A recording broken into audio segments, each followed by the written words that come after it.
Hello, everyone, and welcome to the life and legacy of an immigrant. There is a really good reason why I wanted to start this channel, and I'm so very excited to embark on this journey. And I hope that it will be educational and hopefully inspirational to the people that do subscribe to it and listen to it. I'm Namrita Notani from the Law Office of Namrita S. Notani PLLC, and it is my utmost pleasure and honor to be here and to be able to talk to you all about estate planning. Why is estate planning so very important for us, for the first generation immigrants that are here? For one thing, we take for granted a lot that we were born with, raised with when we were back home. Families were different. The people around us were people we knew, and we could depend on them because they were families that were close by, close knit communities. Over here, a lot of times our siblings don't live close by. Most of the time, our parents are still overseas, and we are little units, little islands, and we raise our families in those little islands without the support that we were so used to when we were living back home. And a huge part of estate planning is not just about distributing your assets or figuring out where the tangibles go. A big part of it, especially from what I consider most important, is making sure that your values, your aspirations, your culture, a lot of those intangibles are also given down the descendants to your generations to come. And that is also part of your wealth. That is also part of your asset distribution, as you may call it. So estate planning has the family personal aspect of it. It also has the tangible asset protection aspect of it. And as an immigrant, both those aspects have some very special issues and things that we have some misconceptions about that we probably don't understand or know or have maybe not even been given a chance to explore. And that is what I want to hit upon, just a few little facts and snippets here, not the whole big detailed legalese that would confuse anybody, but just stuff that maybe you can go back and consider and think about. And if you ever have any questions, you can definitely approach an attorney or me, or of course, there's always Google. But just make sure that the information you're getting is accurate and is well thought of. It's something that is coming from a source that you can actually rely on. So let's talk about the main difference between a will and a trust, because that's one of the first questions that I get when somebody is sitting across me. They usually think that I tell them that they need a trust over a will because a trust is just more complicated. There's a lot more to go with it. A lot of times it's more expensive. They've just heard certain things about a trust. So, here are some of the most common questions that are asked about a trust versus a will. So let me just tell you the answers really quick. The main difference between a will and a trust is that a will is a letter of distributions. It's basically saying that after I die, these are my assets, and the assets are not really given in detail in the will, but these assets are going to be distributed according to these rules. And I'm going to appoint an executor, that is the person who is going to collect those assets after I die and collect them into an estate and then basically distribute from them to my beneficiaries, to the people that I want those assets to go to.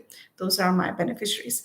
And so that is what a will does. In essence, it basically allows you to tell the court that these are the people that are my children or my loved ones, my siblings, and these are my assets wherever they may be, and this is how I want these assets to go to these beneficiaries. The thing to remember here is that when you do have a will, the executor of that will must take that will and go to court, and then the judge must validate the will after the will is admitted in court. That's the probate process. And then the executor is appointed under oath.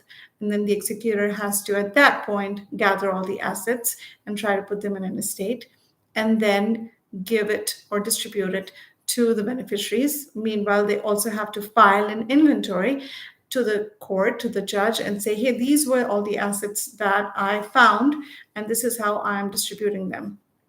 And so that is the whole process of the probate. In short, if a person has a will. Now, if you do not have a will, a lot of people ask me, hey, I have everything. I have a spouse, and everything I own is jointly owned. So, do I really even need a will? If I die, my husband get everything. If my husband dies, I get everything. That's just the norm, right? And so, do we really need a will? I don't have any children. Well, you do. You still need a will. If you own a home, your home is deeded to two names, and before you can sell that house, if one person dies, the name of the other person needs to be removed from the deed, and there's actually a process that goes with it to make sure that the house then belongs to just one person, and that person then has the capacity to sell that house. The same way, if you do have joint tenancy, as in you have things that are co-owned, one of the biggest risks that you encounter with that is, what if you die, right? What if I die a few weeks or months, years after my husband does, before I have even figured out what I want to do with my assets that came directly from my husband, then at that point, how is that going to be distributed going forward? Because we were just joint tenants. The other big risk about joint tenants, and I'm also a lot of times asked, what if I put my children with me as a joint owner of a bank or a joint owner of a house?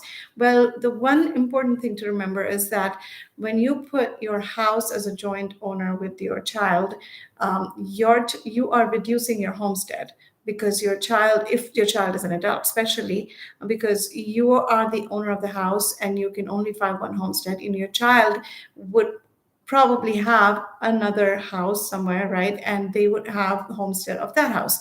So if you co-own a house, you cannot get complete homestead. Homestead is one of the the biggest protection you can get in Texas, because homestead is not just an exemption for your taxes, but also it cannot be touched by a lawsuit. It cannot be touched by creditors. It cannot be touched by bankruptcy. It cannot be touched by a lot of different aspects of, it's just less risky to make sure that you have all your assets in a place where there's an exemption. So homestead is a huge exemption, and definitely is a big protection.